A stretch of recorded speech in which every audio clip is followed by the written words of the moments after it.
Welcome to the day that didn't go to plan. It was laugh or cry yesterday in Pony World. I'd been preparing for the last 3 months really, to have Frodo's hooves done and to have Tyr's hooves done, and little Ari from the tiny trio herd was having his hooves done as well. So it was a big day, and my Farrier, an equine podiatrist, is a very busy lady, so when you get a date, you have to make that date happen. You have to make the most of it. So much of country life is weather dependent, and I was so relieved yesterday that the weather was good. It was on our side, so things looked set up for success. I'd prepared the ponies, I'd spent the day before busily putting up new fences for the tiny trio herd, so that I could relax with the famous 5 and get things done, knowing that they were all fenced in and safe. So it was a really busy day before, doing everything I could to make stuff happen, to make sure that I could tick these 3 ponies off the list. The morning was set up, Frodo was in the round pen, and there was a bit of an unexpected event happening in that the landowners were having their septic tank emptied, and so I was expecting Lorry to drive through the field at some point between 7 and 9 a.m. in the morning. So it meant that I had to get up extra early yesterday. I was up at 4:30, seeing to the tiny trio before I went down to the famous 5, where I could give them their breakfast and then get them out of the way in time for the lorry to drive through the field, something that I knew was going to disrupt them. I knew it would unsettle them, but the equine podiatrist, she wasn't due until 11:30, so they were going to be gone by 10 o'clock. This would allow me to get everyone in place and resume things. This was the short that I posted on Saturday as I was preparing for Frodo's hooves. As you can see, we'd worked really hard to get ourselves ready, and I was anticipating it, and I was feeling really positive, really hopeful. I felt that we were going to make it happen with Frodo. I'd even sent my equine podiatrist a video of me doing the hoof work, so she was prepared about how to move around him. Everything that we could possibly do to make things happen was in place. But then 9 o'clock came and the lorry hadn't arrived. And we got told that they were going to be delayed by an hour. So I decided to dash back to the tiny trio to make sure that they were all right, that they had water, that they had hay, everything was good at their end, and then to pop back and to wait for the lorry driver to arrive, to get all of my stuff ready so that once they arrived, I'd be able to get in the round pen with Frodo and get the head collar on. An hour passed by and they still weren't here, so I thought there must be a problem. I'm just going to get in the round pen and start trying to head collar Frodo. So I got in the round pen. The ponies were all a little bit excitable and a little bit frustrated because they'd been fenced into one corner of the field as we were waiting for the lorry to pass through.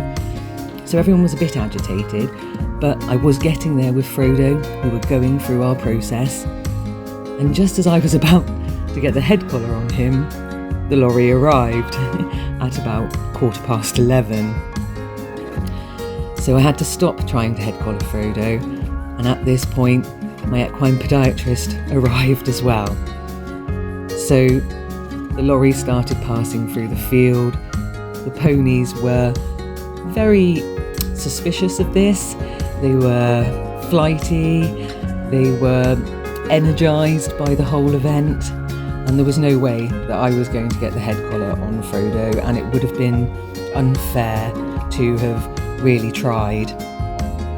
It also made it not workable to even get Tyr's hooves done, because I had to be available for the time that the lorry was there to make sure that the ponies all stayed in place and to help them pass through the field.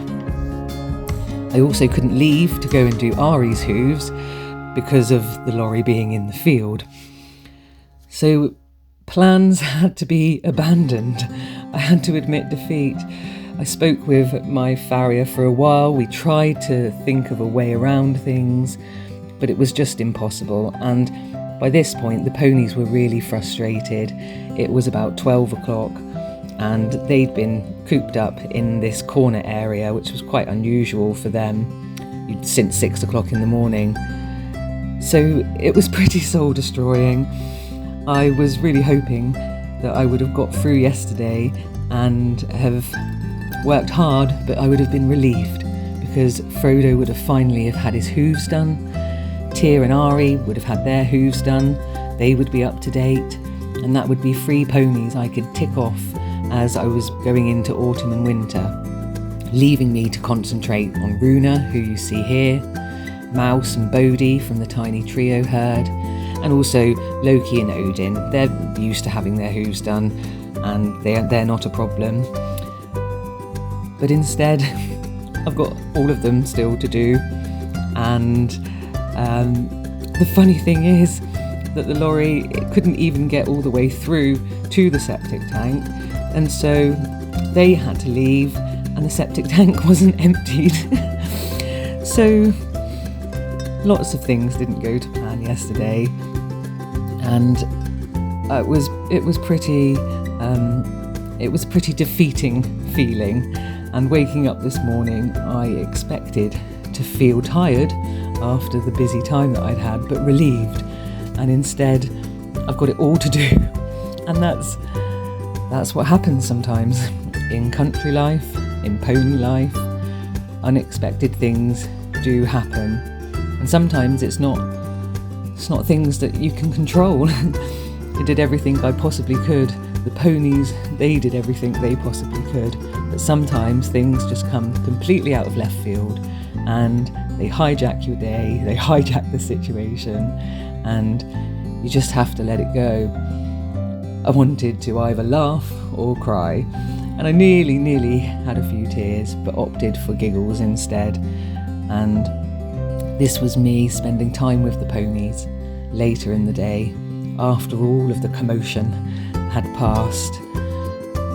They were able to just get back to being themselves, to shelter from the sunshine which came out in full force. And Frodo, did you have your hooves done yesterday? No. I don't think he really minded that much, but I minded. This was me going back to them later in the evening, and I think it's quite funny that they've put themselves in the round pen. Frodo often puts himself in the round pen now, which I find really nice. He's obviously feels secure and happy in there, even though it's where we do our work together and I have to catch him. But he seems to see it as a good place, because I often find him in there on his own or with others. There's little Odin. Hi Odin. They were all so good. I was so proud of the ponies for dealing with the situation yesterday. It was a bit chaotic, really. They had men walking through the field. They had this massive great lorry with flashing lights and neon things on the wheels passing through, which is, to them, must have seemed like some sort of monster invading their home. But they all dealt with it really well. I couldn't have asked more from them. And even Frodo, being in the round pen, he was so willing and he was trying his best, and it was just so unfortunate that the timings all worked out as they did. So I have to go back to training again now. We've rebooked the next available appointment that the equine podiatrist had is the 22nd of September, so that's about 4 weeks away.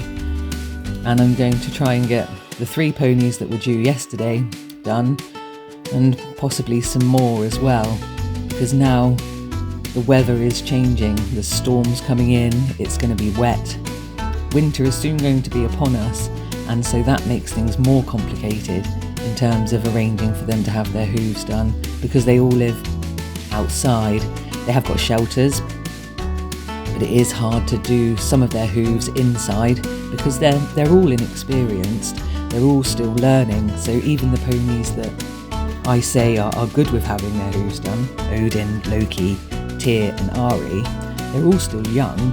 They've only had their hooves done a handful of times.